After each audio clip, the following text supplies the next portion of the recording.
Hello hello hello hello అందరికీ నమస్కారం. ఎలా ఉన్నారు? బాగున్నారు కదా? మరి ఈ రోజు రావు గారి రాచబండలోకి వచ్చిన సెలబ్రిటీ ఎవరో నేను చూసి చెప్పేస్తాను. మరి మీరు రావు గారి రాచబండ వీడియోకి లైక్ ఇచ్చి అలాగే మన కేకే న్యూస్ని ఎవరైతే సబ్స్క్రైబింగ్ చేసుకోలేదో కొంత చేసుకుని ఎంకరేజ్మెంట్ చెయ్యండి. మరి ఎవరు బాబు వచ్చినోళ్ళు?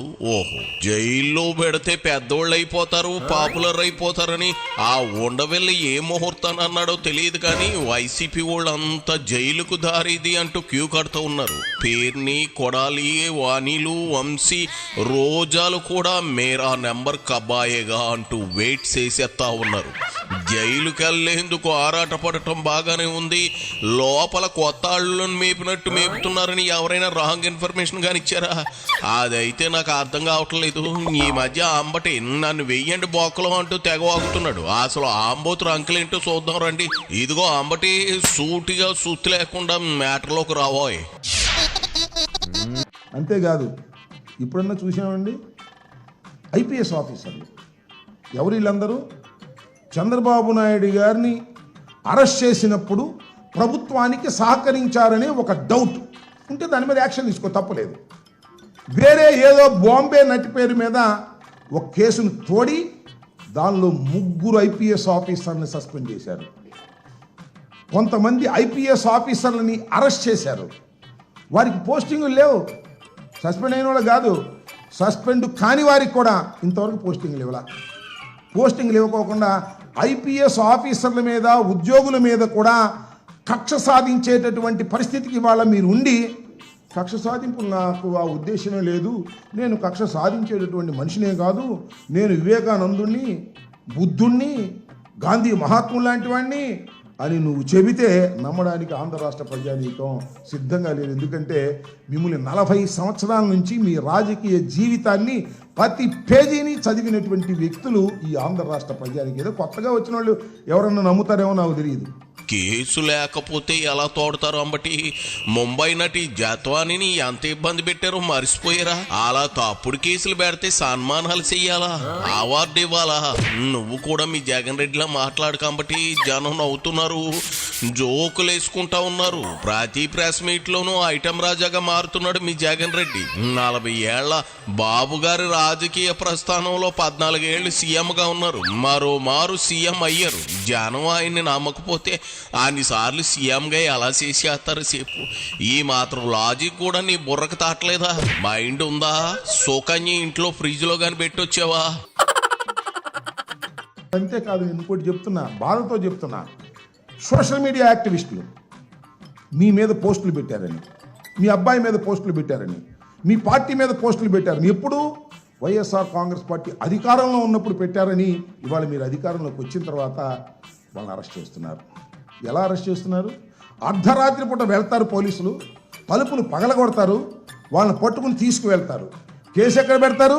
గుంటూరులో ఉన్నవాడి కర్నూలులో పెడతాడు, కర్నూలులో ఉన్నవాడికి విశాఖపట్నంలో పెడతారు, విశాఖపట్నంలో ఉన్నవాడికి తిరుపతిలో కేసు పెడతారు, అక్కడ తీసుకెళ్లి కోర్టులో పండించేస్తారు.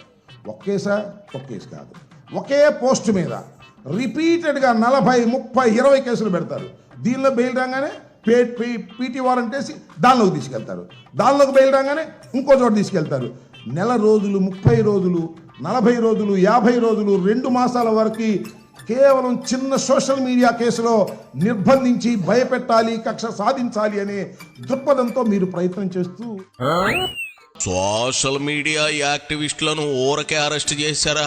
రెడ్డి గారి అమ్మాయి కులాల పేరుతో ఎన్ని బూతులు మాట్లాడిందో నీకు వీడియోలు పంపమంటే పంపుతా.